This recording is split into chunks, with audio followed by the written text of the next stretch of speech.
Okay, well, good evening, everybody. My name's Roy Ascott. I'm an adjunct professor here, which means I come rather infrequently to design media art. I'm also a professor at a university in England, at the University of Plymouth, where we have a PhD program called the Planetary Collegium. And you can, if you're interested in that, you can see it at www.planetary-collegium.net. And it consists of about 20 artists and scholars who are theorizing their practice, and we have a fairly unusual way of working with that by meeting 3 times a year for 10 days of rather intensive research updates and critiques and so forth. And we so happen to do it in various parts of the world because everyone lives in various parts of the world. Anyway, it's just by way of introduction. I'm someone who's been working as an artist for a very, very long time, initially with ideas of cybernetics and participation in structures, and more latterly with telematic networks and so forth. But today, and I've spoken a lot about that every time I've come here, today I wanted to address something which is very speculative and is, I hope, somewhat prospective for art. I don't know where it's going to lead, but I'm very interested in bio-photonics, and part of this department or school is very interested in nanotechnology, specifically at the moment. As you know, there is a major exhibition at Los Angeles, was it Black County Museum, and a book is being published soon by Catherine Hales on nanoculture. And as you may or may not know, this is one of the principal centers for nanotechnological research, probably in the world, led by Jim Jimjewski, who is foremost in the whole area of nanotechnology. So I want to sort of locate what I have to talk about somewhere within this nano field.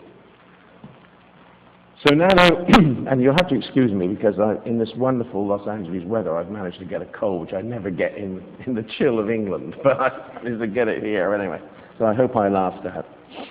Nano is a field rather than simply a technology. It's a quality of process rather than a measurement of systems, since it can point to both a new state of being and another quality of consciousness. Nanoethics is the study of the relationship between nano-perception, nano-processes, and consciousness in the context of creativity. And while subject to the most exacting research with tools of the subtlest refinement, the nature and potential of the nano world is currently open to considerable speculation.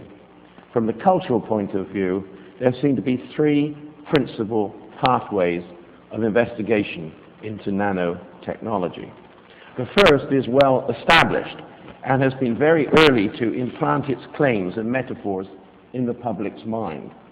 This could be called the Drexlerian route, after Drexler, who wrote Engines of Creation, which was one of the first popular books about nanotechnology, about building bottom up from this very, very, very, very, very atomic scale to new materials, new processes, new tools. And the Drexlerian route is guided by a mechanistic, utilitarian, and essentially materialist view of the world. While it's not wholly irreducible within the strata of the materialist hierarchy of nature, and there are further layers of elementary particles and quarks at the subatomic level within it or beyond it, within the atom or beyond the atom. In this scenario of Drexler, the nano world provides a contemporary space to play out the end game of materialism.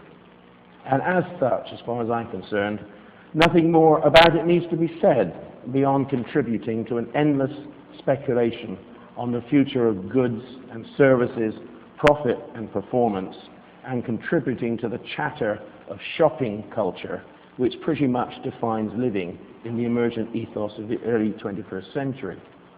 And it's a chatter only equaled in its redundancy by the proselytizing of latter-day civil and religious totalitarianism.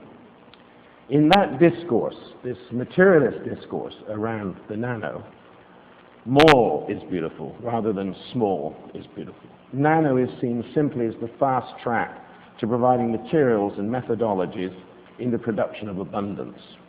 Ingenious fripperies, cool gizmos, comfort consumables. This is a world lived and perceived at what the Italian futurist Boccioni called the gross level of reality. Another pathway that the nano development might follow is the health and efficiency route. Nano in the service of the body and business, the two having become almost indistinguishable in recent decades.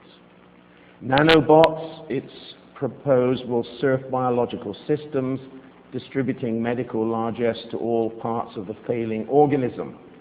This view ignores the organicist perception of a holistic, field-defined mind-body. When the body is seen as no more than an atomistic collection of parts, it makes sense to apply a materialist strategy of repair. But the living organism and its field of being is infinitely more complex than the cyborg model, however sophisticated it allows. A third pathway that is perhaps the harbinger of a third culture is the way of noetics rather than materialism. Techno-ethics, to be precise, since nano is the plane on which technology and consciousness can meet. This is the challenge that can be seen to confront the artist today. But the current rhetoric and simplistic hopes for some kind of interdisciplinary marriage of art and science will probably not provide the answer. It seems doubtful that a simple dialectical approach to cultivating a relationship between art and science and technology and culture will be sufficient to begin to map the possible territories of consciousness that a nanoculture might open up, particularly a culture that has been constrained by an obsession with objects, products, surfaces, and structures. Western art largely celebrates materialism, even when it employs a telematic diffusion or an ephemeral conceptualism. Some works may target the mind, but few reach the heart or spirit. Digital media art, once thought of as constituting a constant flux, interactively engaging with the world in the transformation of persons and places, has in some cases retreated into the distraction of pure spectacle, theorized with sociological rhetoric and faux Marxist posturing. Or it has entered an onanistic obsession with pure code. The opposition between onan and nano is more than the reversal of letters, pointing as it does to the polarities of solipsism on the one hand and of connectivity or self-absorption, between solipsism and connectivity, or self-absorption and love. But while the digital is no longer an issue of controversy in art, the place of the organic, of living matter, and its relationship to mind and to consciousness is. However, the process-based, field-aware approaches to art remain restricted to a very small part of the publicly visible art world. The nanofield is located between the material density of our everyday world and the numinous spaces of subatomic immateriality, mediating between pure matter and pure consciousness. The scanning, tunneling microscope cuts through the density of matter to a more singular level of perception, a level which is both touchable and untouchable, immediate and remote. Nano's singular grains, metaphorized in the popular imagination as individual billiard balls joined by rods, part of a giant construction kit, can more radically be seen as points of transformation between states of being. The individual atom, rather than simply employed as a building block towards denser material construction, can be considered as a point of penetration into the complexity of the immaterial subatomic domains. So the nano field can be seen as a kind of metaphysical acupuncture plane, providing an infinity of individual points by which we can touch the chi, the universal energy from which our materiality is formed. So nano work, in my view, is spiritual work, and the scanning, tunneling microscope is a spiritual prosthesis in its ability to return us more closely to the ground of being. Unlike the particle accelerator, which is solely working with the ephemeral subatomic particles, it seems to remain, nano seems to remain in the material world while belonging equally to the numinous and indeterminate. What can be found in the nano field that has implications for human consciousness is the very uncertainty surrounding nano behavior. Nano watching changes the ratio of the senses. To touch is to see. Indeed, Jim Zewski, who is the professor dealing with nano developments here at UCLA, is the discoverer of this principle, and actually the creator and builder of the scanning tunneling microscope. And what he has shown also, as I know members of this school are very well, know very well, is that to touch the atomic plane is to hear.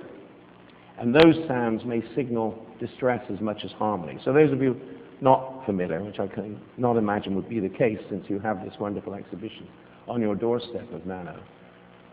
Here we have an instrument which can both identify individual atoms at this atomic level, allow us to perceive them by touch, to move them around by touch, to make assemblies of them, and actually to hear their responses to being moved around.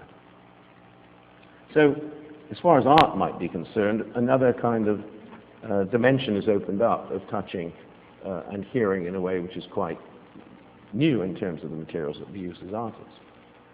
So we can therefore see nano located at the conjunction of two axes. In the context of the brain, that physical box, it represents the transitional point between quarks and elementary particles on the one hand, and molecules and neurons and neural assemblies on the other. And in the context of consciousness, it's located between our material frame and what is called in some religious traditions a subtle body. That is between the organs and the aura.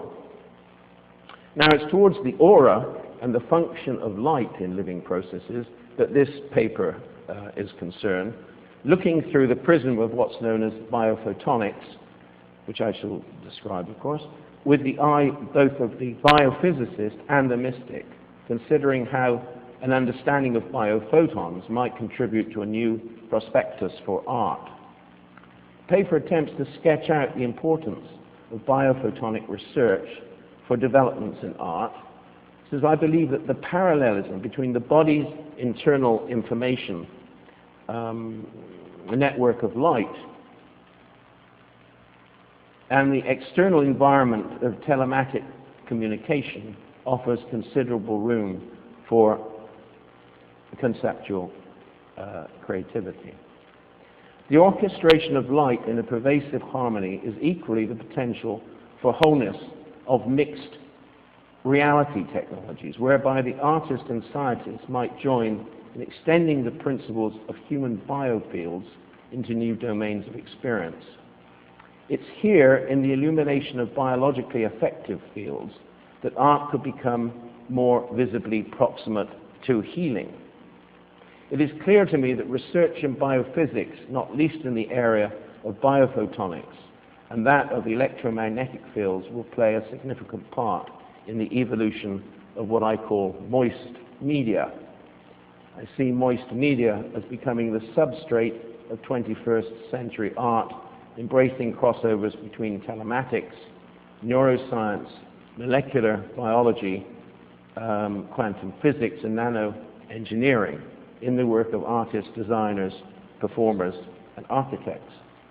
At the same time, our increasingly post-materialist disposition seeks models of mind and ways of being which will find new meaning in the spiritual traditions and knowledge of cultures previously dismissed as alien or exotic.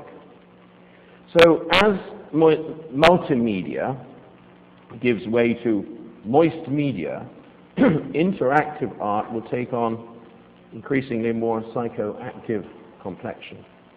One consequence of this will be the production of work that is more constructive than expressive, and more connective than discrete, and considerably more complex, both semantically and technologically. Consciousness will remain the great mysterium, the ultimate challenge to artists and scientists alike. And increasingly, in my opinion, it will be found useful to link archaic models of consciousness, such as we find in Amazonia, for example, or amongst the Shogo of Gabon, and ideas in biophysics of quantum coherence and bio-photonics research. I see great significance in the idea that biophoton light stored in the cells of the organism, actually in the DNA molecules of the nuclei, give rise to a dynamic web of light constantly released and absorbed by the DNA that may connect cell organelles, cells, tissues, organs within the body, serving ultimately as the organism's main communication network. Fritz Albert Popp, a German biophysicist, first used the term biophotons in 1976 to describe a permanent light emission from all biological systems in terms of single photons, indicating a biological quantum phenomenon.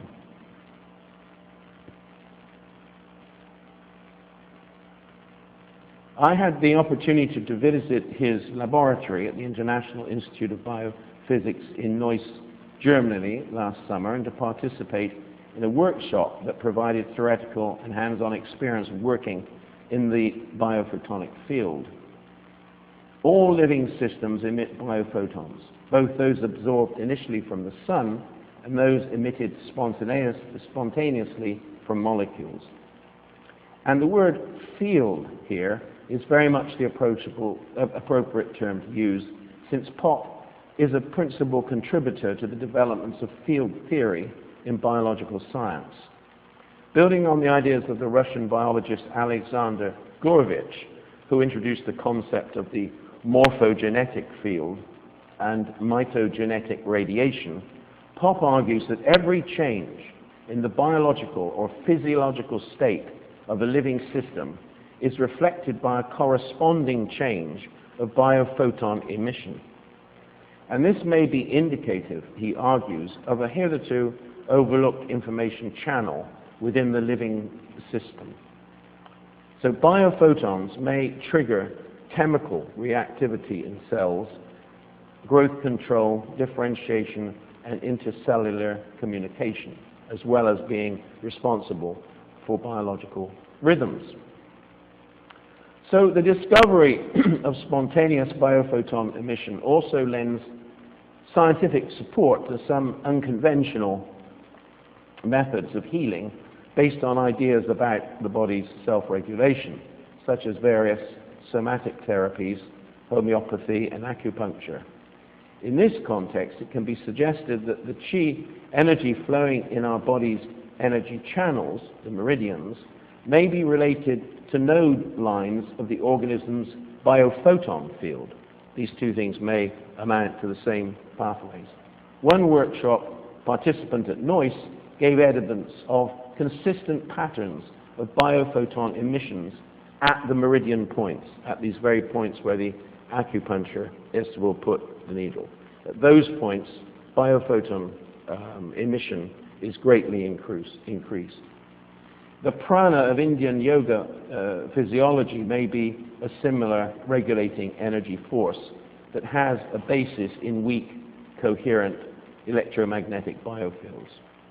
But this, of course, is open, as we know, to commercial exploitation and consumer abuse. So if you were, as I imagine you might well, if you hadn't done previously after this lecture, go to Google and check out biophotons, you'll have to wade through several pages of largely Californian-based promoters of various ways of handling biophoton experience, but anyway, that's to be expected. So biophysics is a field-based science. Recently, field theory has been comprehensively reviewed at a popular but very thorough level by Jean McTaggart in her recent book, The Field, which I would recommend to you if you're in any way interested in this sort of thing. Just as 20 years ago, a morphogenetic model of biological process informed Richard Sheldrake's A New Science of Life. Masaki Kobayashi, a physicist at the Tohoku Institute of Technology in Sendai, has provided the following definition of a biophoton. A biophoton is a spontaneous photon emission without any external photo excitation through chemical excitation of the internal biochemical processes underlying cellular metabolism. Biophoton emission originates in the chemical excitation of molecules undergoing oxidative metabolism. It is distinct from thermal radiation arising from body temperature. Biophoton phenomena have been surveyed from cellular or subcellular levels up to the individual organism level, following the development of highly sensitive photon detection techniques. Now, what that rather off-putting technical little statement is talking about is the fact that DNA molecules containing DNA in the body emit light which has just been generated within the body. It's not photons received from the sun. And that light that is emitted can be measured at various levels. First at very, very sensitive levels, but then, as we have heard reports from psychics, can be seen as constituting a light emission from the body as a whole. And so he's now talking about sensitive photon detection techniques which bring it within the arena of art, of science. And therefore that's all right, isn't it? But it is interesting that there is now in this biophysics field a continuum of research between, on the one hand, scientists, and on the other hand, healers and psychics of various kinds. So quantum coherence thought to define a living organism conforms to the understanding of quantum mechanics, which holds that material reality forms an unbroken whole that has no parts throughout the universe. A German writer, Marco Bischoff, argues in his introduction to, well, that's one of the machines for measuring biophoton emission.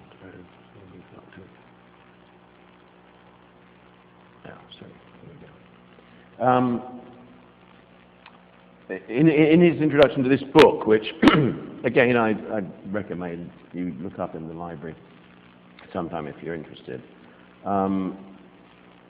this is what he argues in this.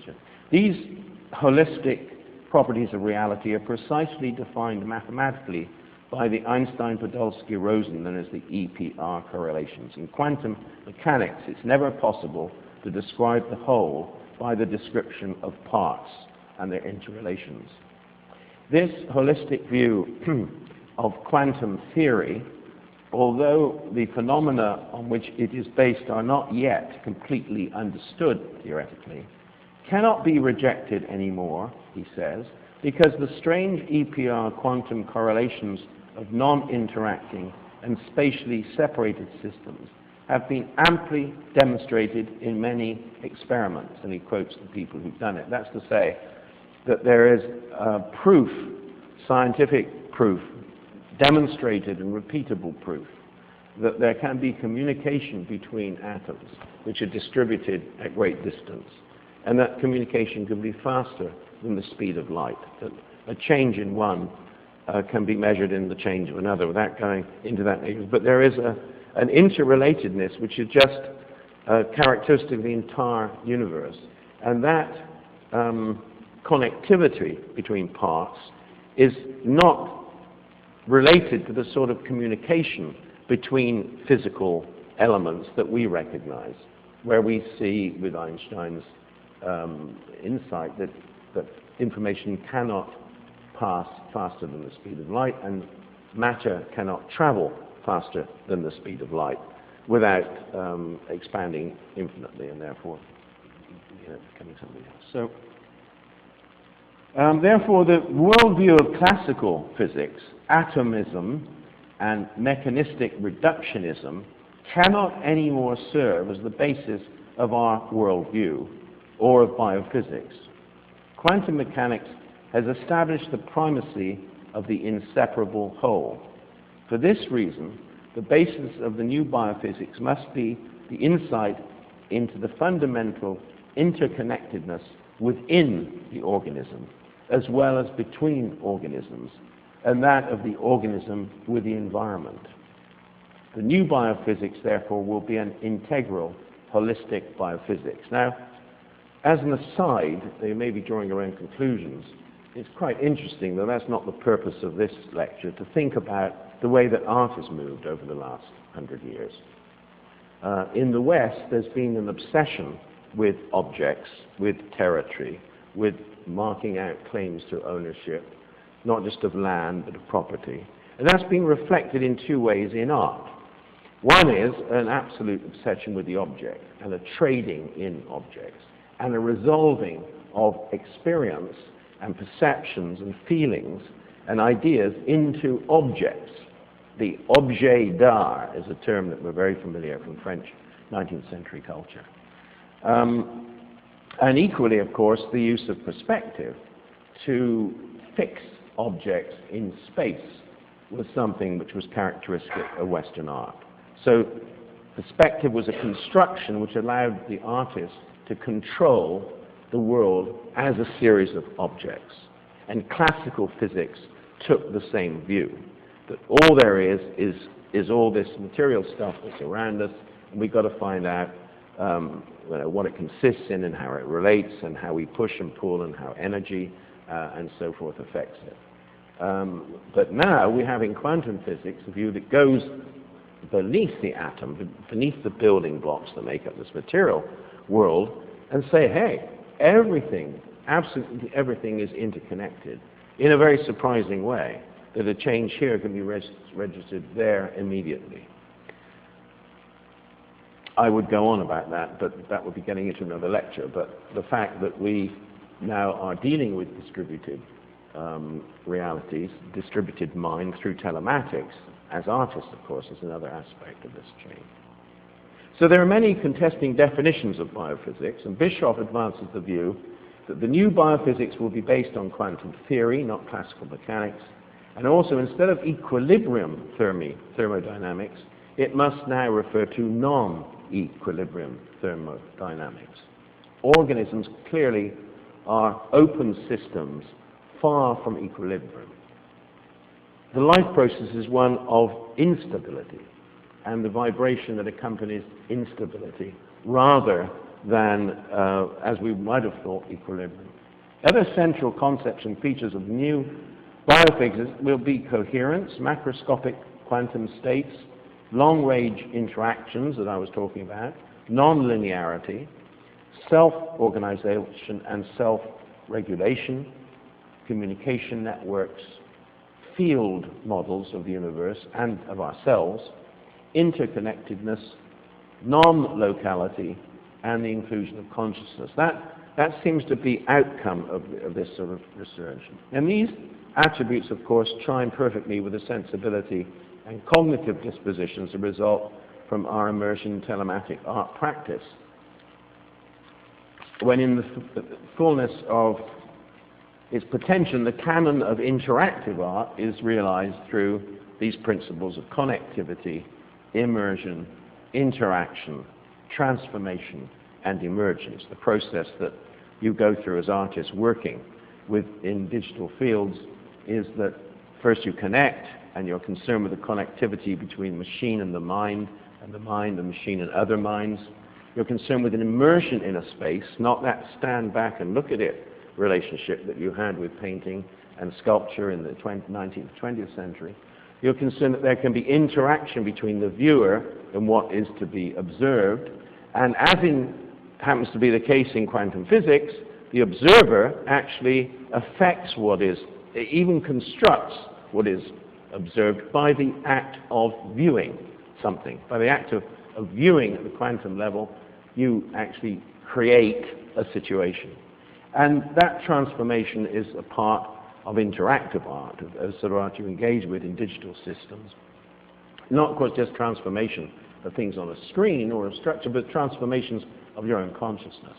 And finally, there is that quality of emergence, that what comes out of that is what the art is. It's not what you have put in as an artist that is definitively what the art is. It's what comes out of this interaction. So art now and its content and the feelings it emerges from that process. So the defining aesthetic of this media shift that's taking place will be techno-ethic. That's to say, a fusion of what we know and may yet discover about consciousness, noetikos is the Greek word, with what we can do and will eventually achieve with technology, techne, so techno-ethic. It will make consciousness both the subject and object of art. In older and wiser societies, techne and noetikos have always been related and at every level. Art has always been a spiritual exercise, no matter what gloss prevailing political attitudes or cultural ideologies have tried to force upon it. Field thinking, understanding that is that we ourselves are a field, electromagnetic field, a chemical field, that we inhabit larger and larger fields, and field models of reality are one of the central elements then of biophysics, as a complement to the molecular view, as a means to synthesize the wealth of its details, and as an instrument to adequately model thinglessness, interconnectedness, and non-locality. For that reason, bioelectromagnetics will play a central role in the new biophysics. Recent experiments have shown that the existence of hitherto non-electromagnetic fields in and between organisms cannot be excluded. And as I talk this stuff through, I hear an echo of myself talking, God, maybe 30 years ago, with entirely different vocabulary, but one that would be equally as strange to an audience, which was then about something called cybernetics, was then about the advent of computational systems. Again, another kind of world that had to be, but could be, well, has been thoroughly now explored by artists and is actually accessible to artists, as artists themselves have proved. Now I think there is another field which is sounding very, on the one hand, very technical, very technological, but I think will reward an investment of study on the part of artists. So within the field of biophysics, a revision of older theories of living systems abandoned with the successful rise of molecular biology. See, molecular biology came in the 30s, and it was looking at individual molecules and what you can do to them and with them, and it proved very successful in treating many diseases. Molecular biology has been very successful, and because in certain areas, and because of that, it pushed back all this kind of research that I've been talking about into biophysics. Mei Wan Ho, a former colleague of Pop, she's now at the Open University in the UK, advances the idea of what she calls the new organicism.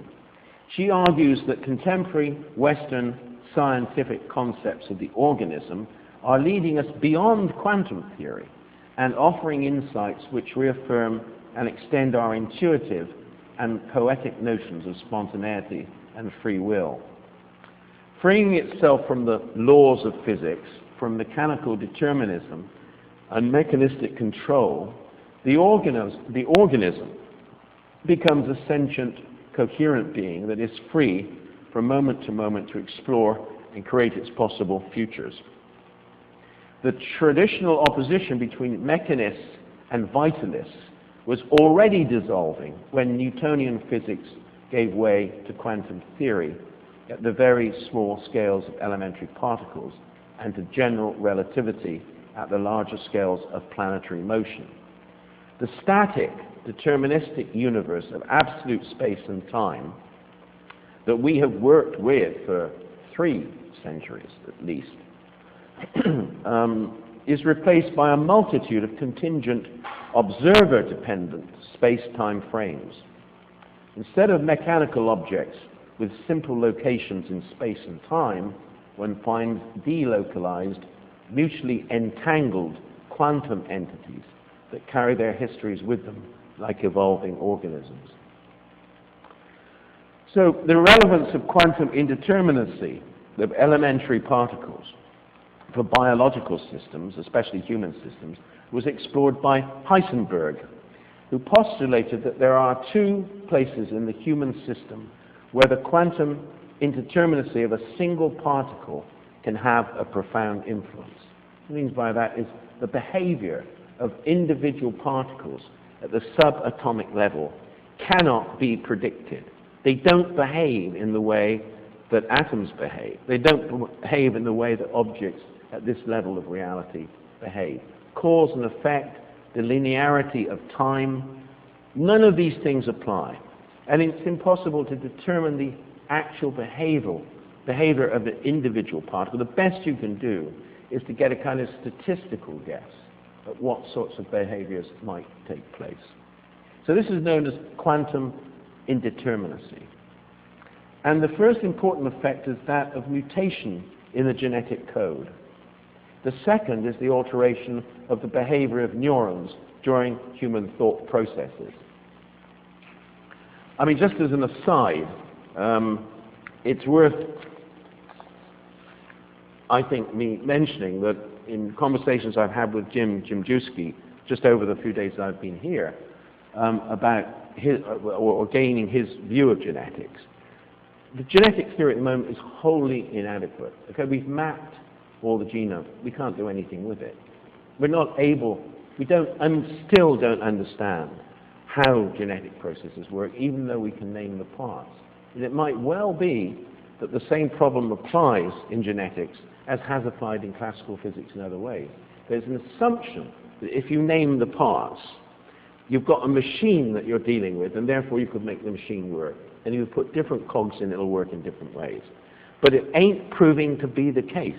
Even though we can identify many of these genomes and reproduce a few of them, we still can't understand how the whole thing works. You know, I forget the numbers, but something like, somebody may know, 80%, 85% of DNA is called junk DNA, because we have no idea what it does. Now, come on, nature isn't stupid. Nature has no waste. It certainly isn't going to waste 87% of DNA for no purpose. So we've got a long way to go. Bischoff makes the point that biophysics then needs to extend its interdisciplinarity beyond even natural science.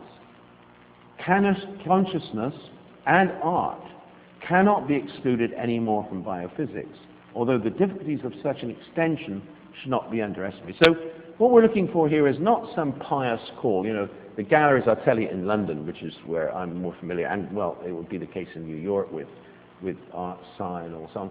They're all now, the tag now is art and science. There's money for art science projects. Art, science, and technology is the big number. Everybody's trying to figure out what to do. It's becoming very crude, as you may have noticed. It's largely illustrational of scientific theories put up on a screen with a little bit of fancy poetry here and there.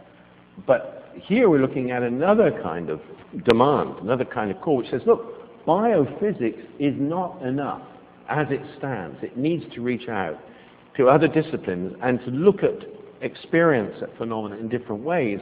And one of those ways some of those ways are the ways that artists look at the world, and that needs to be brought into the equation.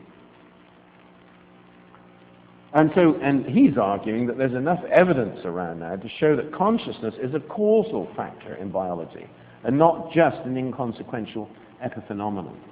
Starting from the analysis of the phenomenology and the experimental evidence for mind-body interaction, field models may provide the necessary tools for bridging the mind-body gap. I mean, you're familiar with this.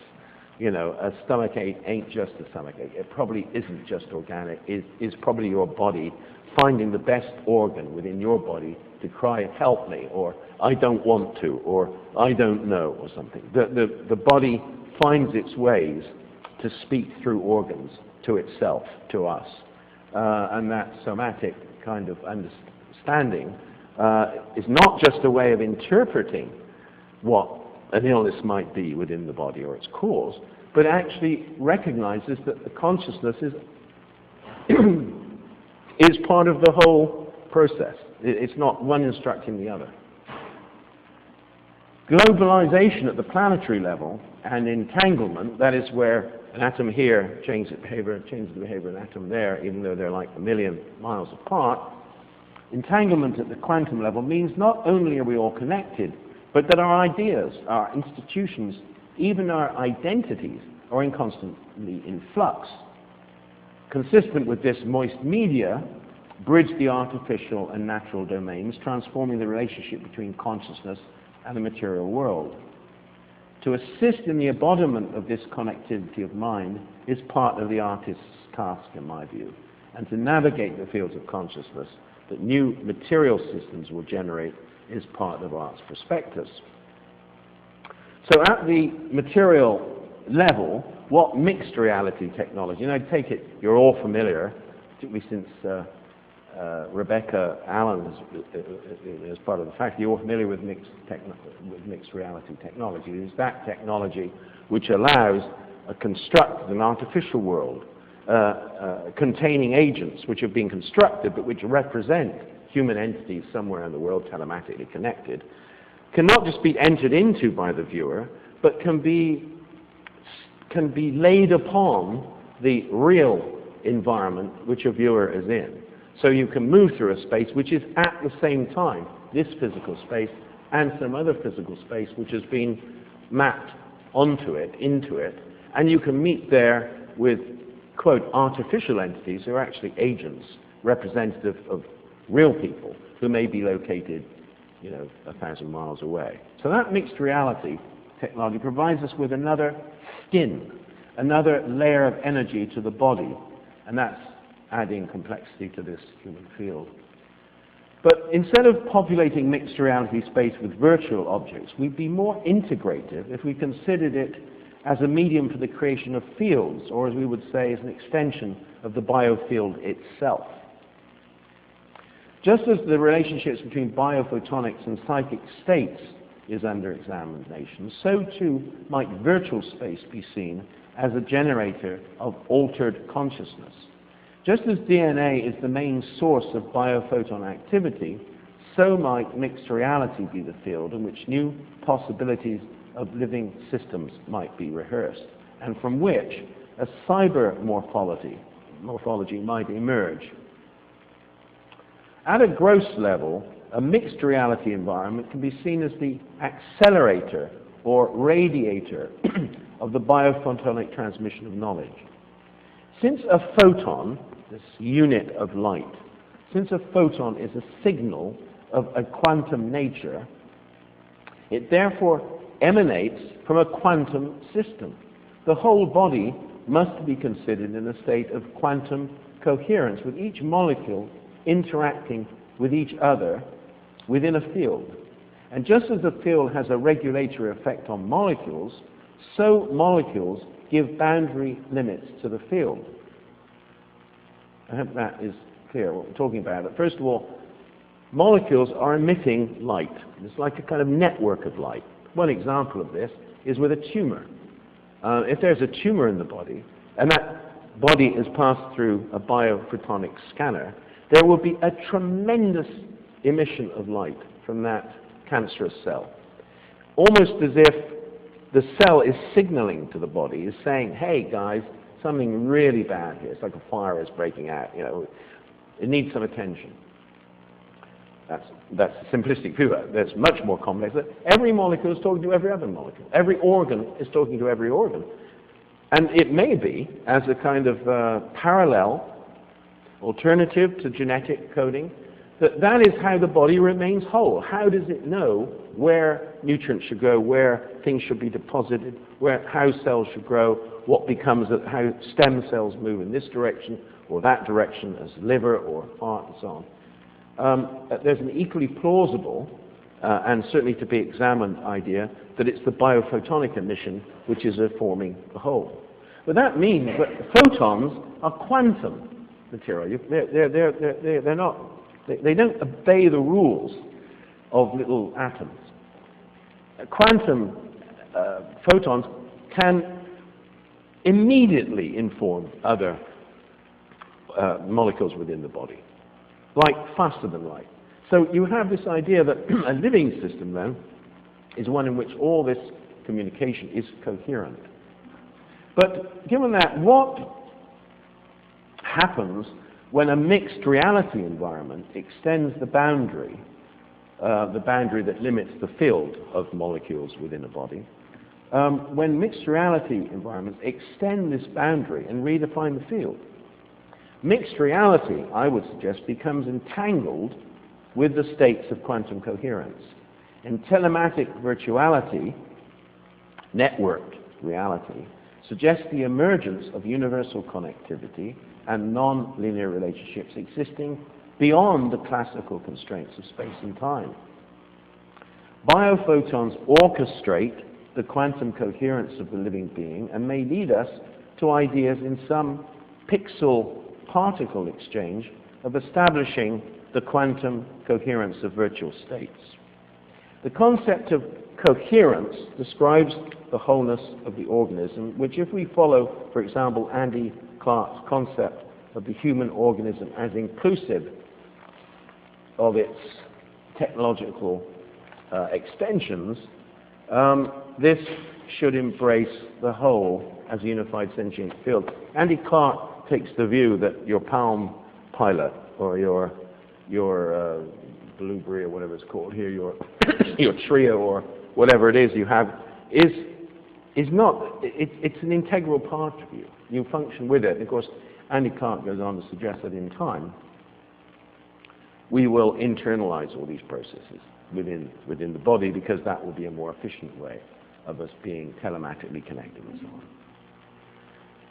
Okay, the first detailed theory of coherence of the organism was published by a man called Herbert Froelich in 1968. Metabolic pumping will excite macromolecules, larger molecules, such as proteins and nucleic acids, as well as cellular membranes, which typically have an enormous electrical field across them. These will start to vibrate and eventually build up into collective modes or coherent excitations of both photons and phonons, which will be of interest to some of the people researching here, I know. That is the sound and light, that extend over the macroscopic distances within the organism and perhaps also outside the organism.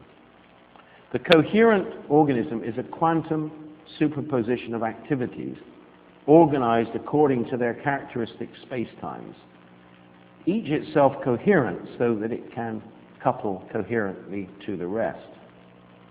As to the, there's just a few sort of illustrations there. That's this is one of those devices that I showed you measuring photonic emission from, I think, soybean germination. And there it shows you a difference at the top. There is some noise, which looks like biophotosis. It's not, but at the bottom you see a living system, probably a plant in this state because they work with plants quite a lot, emitting biophotons. Now, the D-wave biocomputer is the subject of research by molecular biophysicist Peter Gary at the Institute of Control Sciences in Russia. He offers the idea that the chromosome continuum, the process in which the thread-like body in the cell nucleus carries the genes in a linear order of higher biosystems, constitutes a holographic biocomputer. This would mean that computation in the DNA is based not only on biochemical principles, but on the principles of holography and laser radio wave emission. He claims to have shown experimentally, using a new laser system that works with orthogonally polarized photons, that the DNA uses the principle of quantum non-locality in the teleportation of genetic metabolic information. So he's making a suggestion towards the geneticists about the possibility of a field model in which genetic understandings can take place. So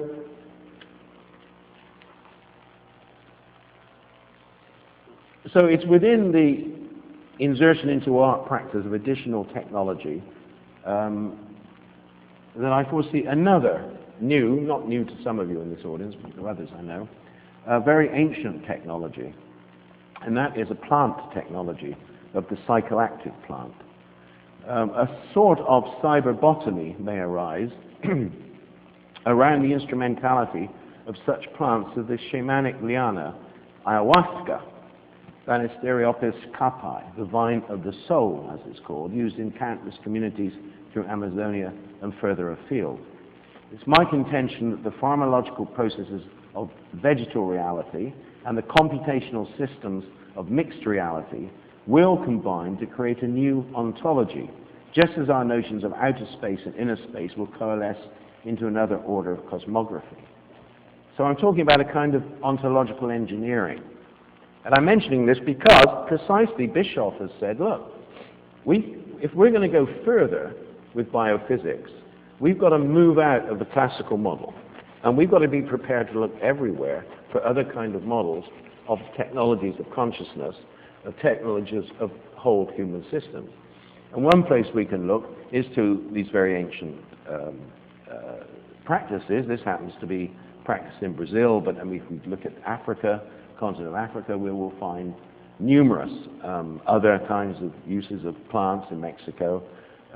Earlier on, very earlier on in China, almost every culture. There's been a resorting to plant technology, to the using of nature, plants in nature, which put into the biological system bring about changes of consciousness, greater awareness, in ways not dissimilar to what we try to do in a very limited way with Western technology of, telepathy, using electronic technology, being in one place more than one place at one time. That is the way it is with telematic systems and so on. So what we could call a cyber-botany covers a wide spectrum of activity and investigation into the properties and potential of artificial life forms within the cyber and nano ecologies, as well as techno-ethic dimensions, the techno-ethic dimension and psychoactivity induced by psychoactive vegetable products of nature.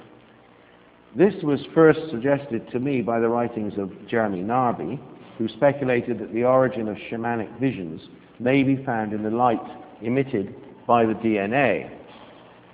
I see great significance in the idea that biophoton light stored in the cells of the organism, actually in the DNA molecules of their nuclei, give rise to a dynamic web of light constantly released and absorbed by the DNA that may connect cells and tissues and so forth, as I have said.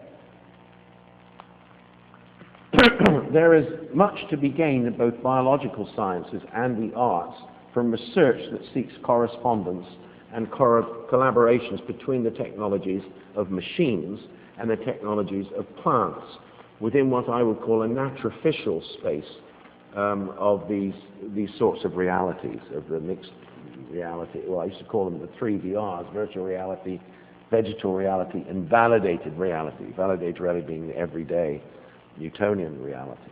But we no longer talk about virtual reality, we talk about mixed reality, which is an entirely other kind of process. It can be argued that whole ecological movement would gain if a constructive dialogue with technology would be instituted which tried to see the deep correspondences between Western science and archaic knowledge.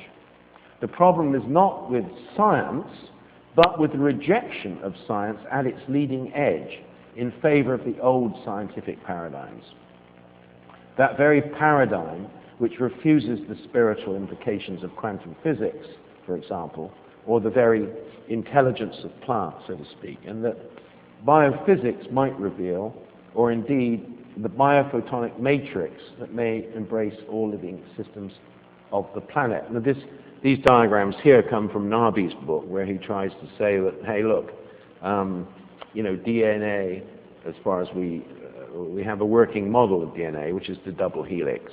And if there is an emission of biophotons from DNA molecules, then maybe this reading of the intertwined snake, I think you here, for example, that is part of the shamanic vision.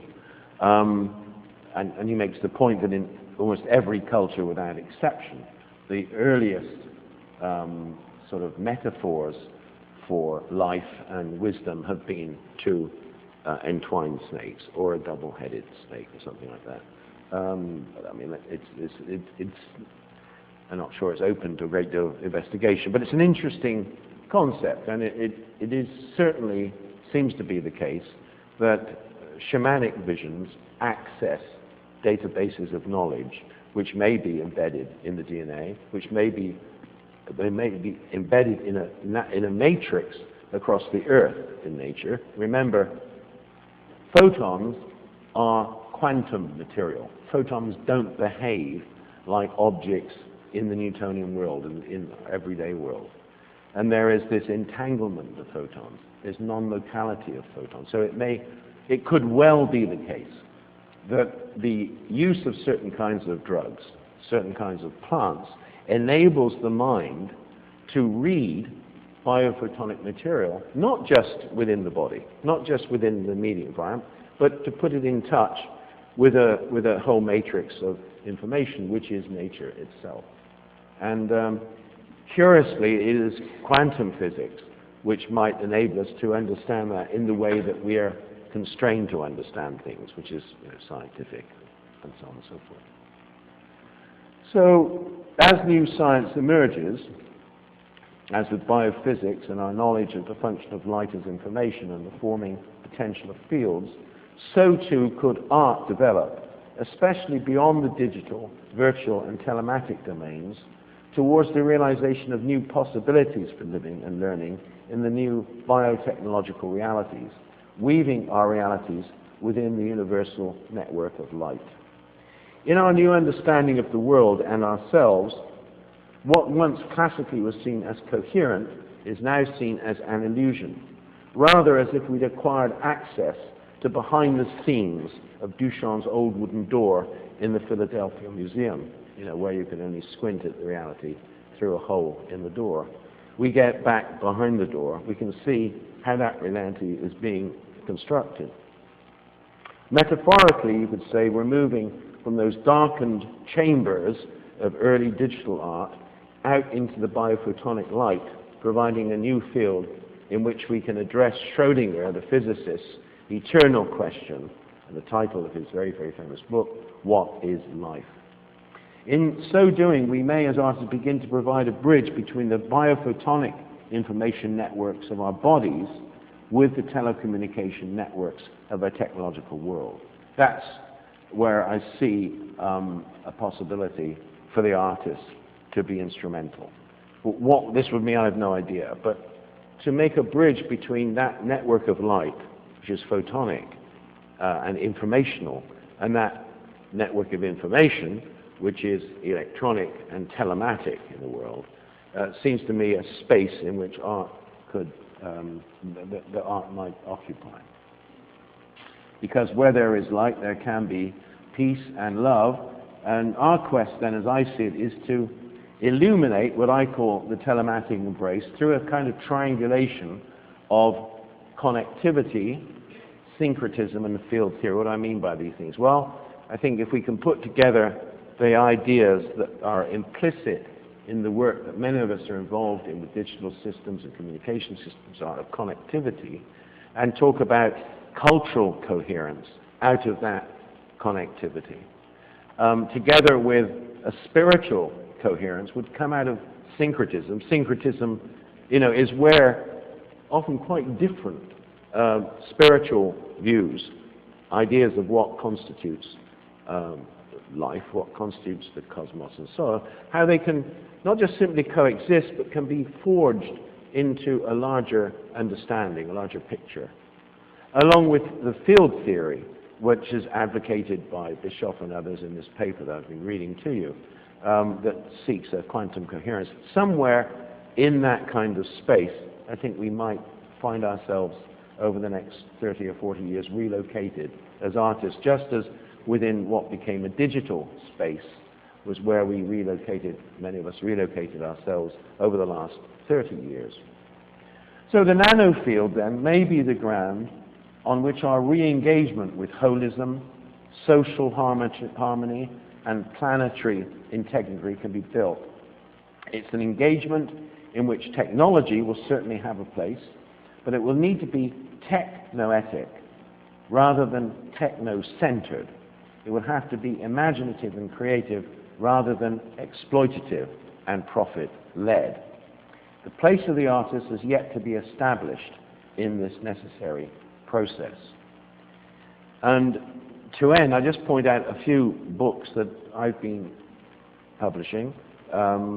Two on the left come out of a conference that we have every year that's looking at questions of consciousness and technology and art. There's usually about 80 or so papers produced each year, so we've published a couple of books. The Telematic Brace is a book of mine that has tried to chart out a lot of ideas over the last actually 40 years.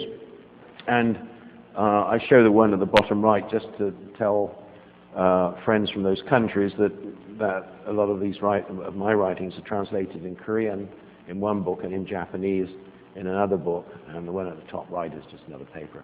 And also that we publish a journal called Techno-ethic Arts, which is attempting to use the sort of hip phrase at the moment, transdisciplinary, but in other words, trying to find a way in which people coming from quite different perspectives can try to get a handle on the nature of consciousness, what the role of art might be in that, and technology.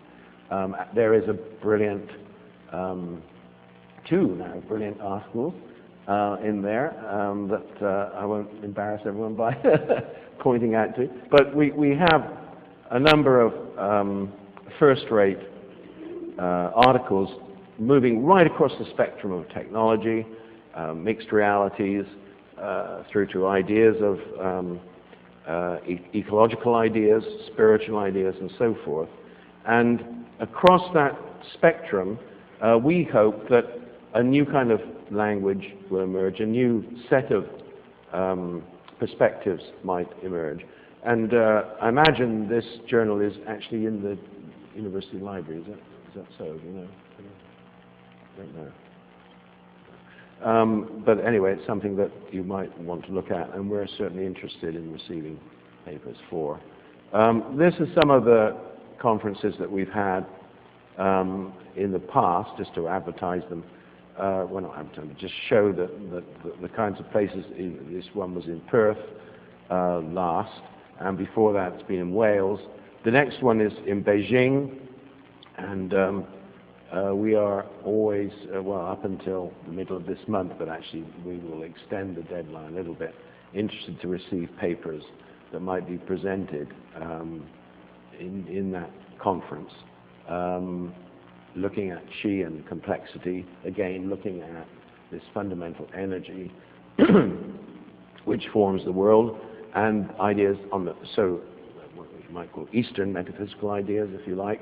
And then on the other hand, ideas from the West about complexity, the complexity of material systems and so on, and so forth. That's my email address, and I'm always happy to discuss ideas that come out of these lectures with people. The website, first website, is the one for my research center, which will also lead you to other kinds of information. And then Intellect Books is the home of the journal that we publish. And that's it. And thank you for your attention.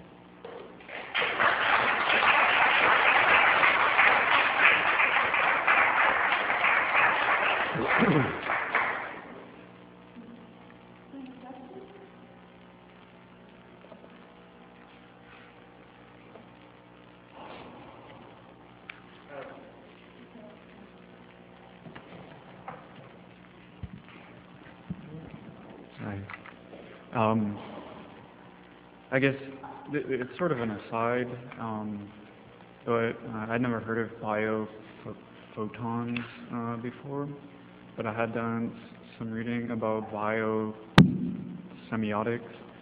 I was wondering what the relationship was between those two communities, and then if there is one. I mean, it seems like there would be. And then I know a big thing in biosemiotics is treating those things, those agents that communicate with one another, as interpretive subjects, sort of. And it's one thing I didn't really hear you mention. I was wondering if that role of interpretation was something that was important I think it is important. At the workshop that I was at in Neuss, there was only one speaker who addressed that kind of issue. And the book on integrative biophysics doesn't approach that at all. It's certainly a field to be explored, is all I can say, but the literature isn't there to any great extent yet. I mean, I should have prefaced a lot of this by saying that biophotonic research is still questioned by the biological and the physics community. And the interpretation of what constitutes biophysics varies greatly, and there is like an academic classical fortress built around what it should be. And so this is very much at the moment kind of underground activity, except actually where it matters, which is just like I said, when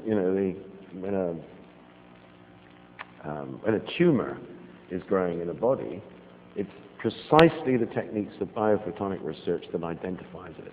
And in terms of the semiology of that, or the semiotic models of that, at a very basic primary level, then that could be understood as a communication, and there could be research into the nature of the language of that communication. But I think you'll find that within terms of biophotonics and the way it's being addressed by Pop and others, that's very, very early yet in any kind of development. Certainly worthy of some study.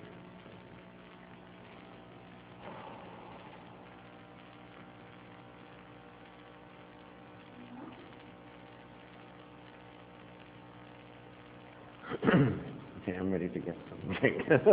Thank you very much.